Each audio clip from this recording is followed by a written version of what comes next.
Si queremos entender de verdad a una persona, dicen por ahí que hay que ir a su niñez, ¿no? Y bueno, para comprender a Rolf Carley, nos toca viajar a una pequeña aldea en Austria, justo al final de una guerra, para ver cómo se forjó el alma de un niño bajo una presión que era casi insoportable. Y todo, absolutamente todo, arranca con una figura central, el padre, Lucas Carlé. Esta frase, lo dice todo, ¿no? Él no era solo un maestro estricto, no. Era un arquitecto del miedo. Y construía ese miedo tanto en el salón de clases como en su propia casa. A ver, en esta primera parte vamos a meternos de lleno en ese mundo de terror y contradicciones que Lucas Carlé construyó para su familia. Un mundo donde básicamente el silencio era la única forma de sobrevivir.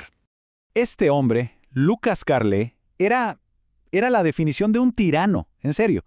En la escuela su crueldad era tan grande que hasta le prohibieron usar la palmeta. Y en casa su desprecio era total. Para él, el amor era una debilidad, algo de novelas, y a su esposa la veía como un ser inferior, útil solo para darle hijos varones y hacer el trabajo pesado. El resultado fue un hogar donde ser invisible no era una opción, era una habilidad esencial para sobrevivir. Pero lo más interesante, lo que está en el fondo del personaje de Lucas, es una hipocresía, pero una hipocresía brutal, una fractura psicológica que definía su tiranía. O sea, despreciaba a las mujeres en público, pero en secreto tenía una obsesión con zapatos de tacón de charol rojo. Exigía un silencio de tumba en la casa, pero para sus propios rituales encerraba a los niños y ponía la música a reventar. Y esta frase es tremenda. Ilustra perfectamente el costo psicológico de vivir así. Es el miedo que se te mete adentro, ¿saben? La necesidad de hacerse chiquito o de casi desaparecer se vuelve tan total que la propia madre tenía miedo de que sus hijos, de tanto esconderse, simplemente se desvanecieran. Es una metáfora aterradora de cómo el abuso puede borrar la identidad de una persona. Bueno, ahora veamos algo. En medio de toda esta oscuridad, Rolf encontró una especie de respiro. Muy frágil, eso sí. Y vamos a ver cómo construyó un mundo interior secreto para poder aguantar todo esto. Es una paradoja increíble, ¿verdad? Para un niño en Austria, la guerra más terrible de la historia fue una bendición. ¿Y por qué? Muy simple, porque su padre, el tirano, se enlistó en el ejército y se fue. La ausencia del monstruo significó la llegada de la paz. Por fuera, Rolf era un niño de su tiempo. Jugaba con sus amigos a las trincheras, a los aviones derribados. Adoptó el lenguaje y las formas de la guerra que lo rodeaba, como una fachada de normalidad en un mundo que no tenía nada de normal. Pero, por dentro vivía otro Rolf. Uno que se emocionaba con la naturaleza, que juntaba hojas, insectos. Un niño que arrancaba hojas de sus cuadernos para escribir poemas. Poemas que después escondía en los huecos de los árboles con la esperanza de que alguien como él los encontrara.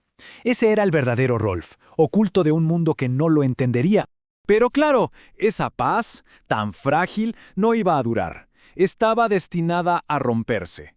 Y bastó un solo día, un único evento, para marcar a Rolf para siempre y arrancarle lo poco que le quedaba de inocencia.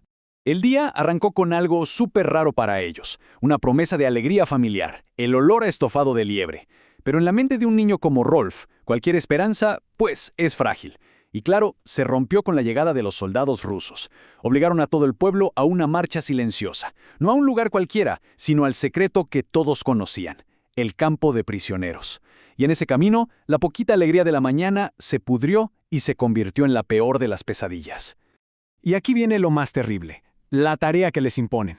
A ver, tratemos de imaginar esto. Un niño de 10 años, cavando la tierra con sus manos, sintiendo no solo el dolor físico, sino una vergüenza profundísima, imborrable.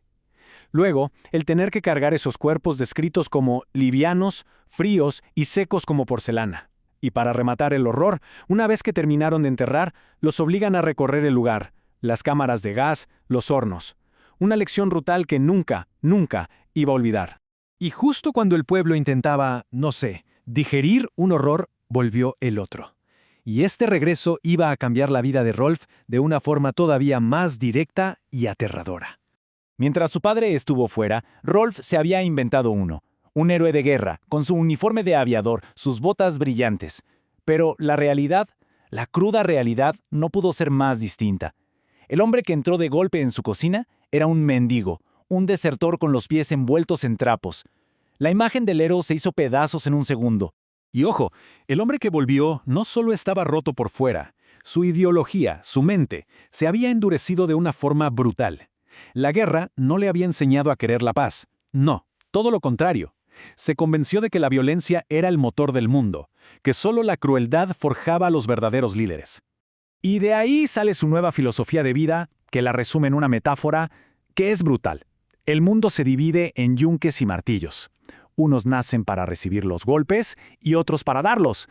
Y él, Lucas Carlé, se iba a encargar personalmente de convertir a sus hijos, sobre todo a Jochen y a Rolf, en martillos, a cualquier costo. Y esto de acá es clave para entender el trauma de Rolf. Piénselo. A pesar de haber visto los horrores de un campo de exterminio, el verdadero terror, ese miedo que te cala los huesos, empezó cuando volvió su papá. El monstruo ya no estaba allá afuera, en el mundo. Ahora vivía en su casa. Y el miedo dejó de ser un evento para convertirse en el aire que respiraba todos los días. Pero bueno, este nuevo reinado de terror, que era más intenso que nunca, no podía durar para siempre, ¿no? Iba a llegar a un punto de quiebre, a una explosión. La escena que se presenta es, tristemente, familiar. Un ritual de abuso que los hermanos conocían de memoria. Los zapatos rojos de tacón alto, la música ensordecedora y la cara de terror de su madre. La pesadilla de siempre estaba a punto de empezar de nuevo. Rolf, que era el más chiquito, intenta hacer algo, pero su hermano mayor, Jochen, el que siempre se quedaba callado, el que se comía las uñas por la noche, lo frena. Y con unas pocas palabras: «Iré yo, que soy el mayor, una vida entera de agachar la cabeza llega a su fin». Así que Jochen entra al cuarto. Su padre le grita, pero Jochen nada, no duda. Avanza con una calma que asusta y le da un solo golpe. Uno. Un solo puñetazo con la fuerza de un martillo que manda a su padre a volar y destroza el aparador. Un solo acto para terminar con años de tiranía. Esa misma noche, Jochen se va. Compra su libertad con ese golpe. Para su madre es un alivio. Pero para Rolf, para Rolf la consecuencia es terrible. El acto que liberó a su hermano se convierte en su propia condena. Sin Jochen para protegerlo, Rolf se queda completamente solo, frente a un monstruo que ahora no tiene otro objetivo más que él.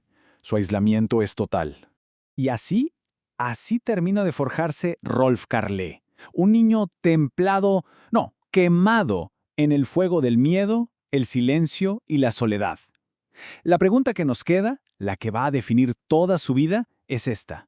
¿Cómo es que un alma forjada en el silencio, un alma a la que le enseñaron a ser invisible, aprende por fin a hablar?